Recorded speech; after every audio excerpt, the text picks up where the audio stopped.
बाप और बेटा रुल कुद्दस के नाम से शुरू करते हैं।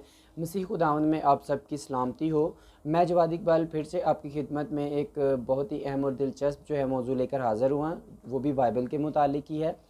तो बताता चलूँ कि हमारा जो मौजू था, जो मैंने बताया है कि मौजू बाइबल मुक़द्दस के अंदर क्या क्या पाया जाता है। तो ये ज़ाहिरी सी बात है कि जब हम किताबों को पढ़ेंगे तो ही पता चलेगा कि उसके अंदर क्या पाया जाता है। तो अब किताबों को पढ़ने से पहले बता दूं कि जो किताबों के नाम हैं, जैसे कि पैदाइश है, खरूज है, गिनती है, तो इनके मतलब और ये किस ज़ुबान से आया ये लफ्ज़, इसकी वजाहत करूँगा। और अहद अतीक की जो पहली 5 किताबें हैं, पहले उनकी वजाहत करूँगा और उनके मतलब भी बताऊँगा कि क्यों इसको गिनती को गिनती कहा गया या उसका नाम गिनती ही रखा गया, क्यों खरूज को जो है वो खरूज ही रखा गया। तो बढ़ते हैं अपने जो है मौजू की तरफ और बताता चलूँ कि ये किताबें जो जिनके नाम लेके मैं इनकी वजाहत करूँगा, ये प्रोटेस्टेंट तर्जमे की कुतुब का तलफ़्फ़ुज़ है, जिसको हम जो है अच्छे से जानेंगे कि ये क्या है। ये तो चलिए बढ़ते हैं। तो सबसे पहले बात करते हैं कि पैदाइश की। तो मैं बताता चलूँ कि पैदाइश जो है ये फ़ारसी ज़ुबान का लफ्ज़ है। तो इसके साथ जो मिलते जुलते लफ्ज़ हैं, मसलन उसमें लफ्ज़ आता है आराइश। तो ये ज़बूर 110 उसकी आयत 3 में मिलेगा आपको। आज़माइश मत्ती 4 बाब 7 आयत में मिलेगा। आसाइश यसाया 14 बाब 7 आयत में मिलेगा। अफजाइश इमसाल 14 बाब 4 आयत में। और ज़बाइश यसाया 3 बाब 18 आयत में। गंजाइश यसाया 33 बाब 21 आयत में। पैमाइश अहबार 19 बाब और 35 आयत में। और ये जितने भी सारे लफ्ज़ हैं, ये फ़ारसी ज़ुबान से उर्दू ज़ुबान में आए हैं। तो इनकी जो असल इमला है, जो फ़ारसी ज़ुबान की जो असल इमला है वो है यश, यानी कि ये शीन यश। तो जिस लफ्ज़ के साथ यश लगा है वो सारे जो हैं वो फ़ारसी ज़ुबान से उर्दू ज़ुबान में आए हैं। तो बाइबल मुक़द्दस में जो है इन अल्फाज को जो है इनकी असली इमला में ही लिखा गया है। तो अब बताता चलूँ कि पैदाइश में क्या पाया जाता है।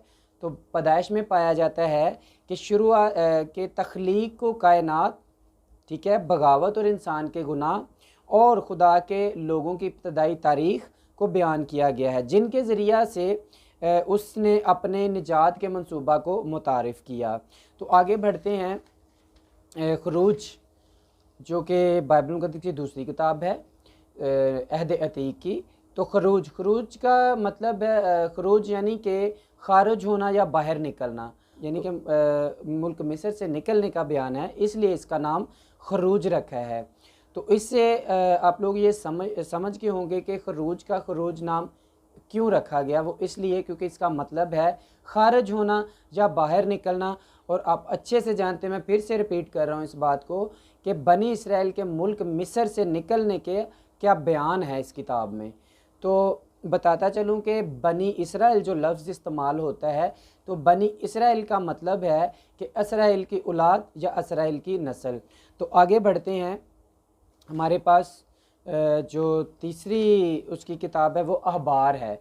तो अहबार इस जैसे कि हिबर या हबर, तो ये दोनों लफ्ज़ हैं, हिबर या हबर, ये इसकी जमा अहबार है, जिसका मतलब है कि यहूदी काहिन।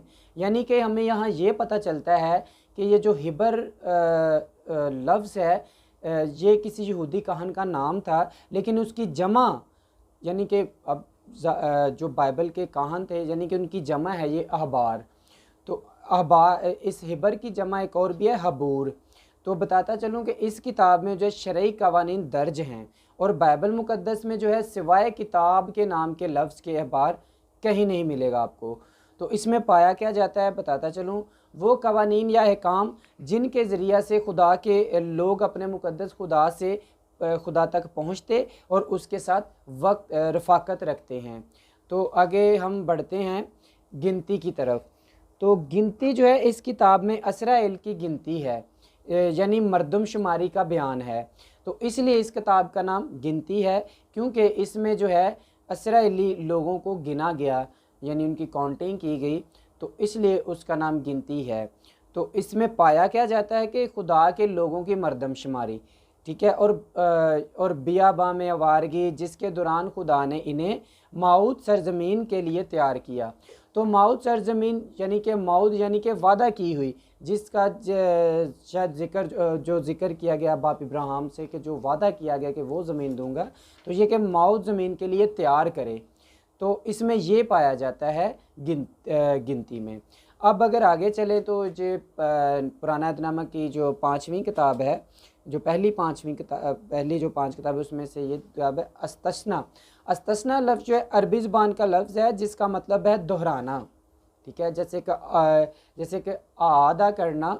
इस किताब में शरीयत की दोहराई है।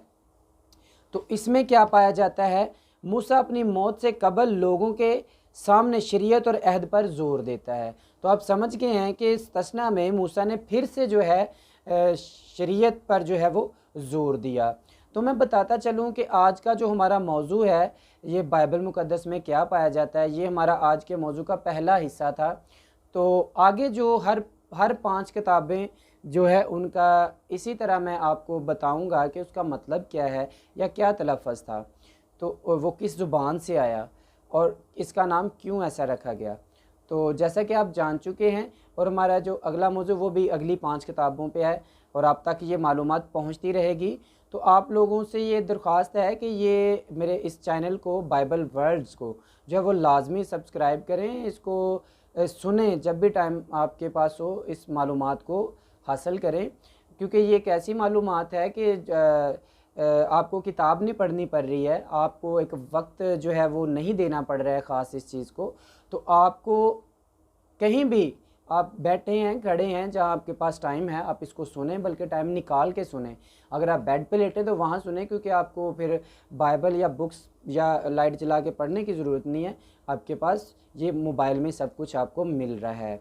तो इसी के साथ जो है मैं इजाज़त चाहता हूँ, और मेरी अगली वीडियो का ज़रूर जो है वो इंतज़ार करें, क्योंकि अगली वीडियो इसी जो है किताबों के नाम से ही जुड़ी हुई है कि उसकी वजाहत करेंगे और उनके मतलब जानेंगे। तो मुझे इजाज़त दीजिए। खुदा हाफिज़।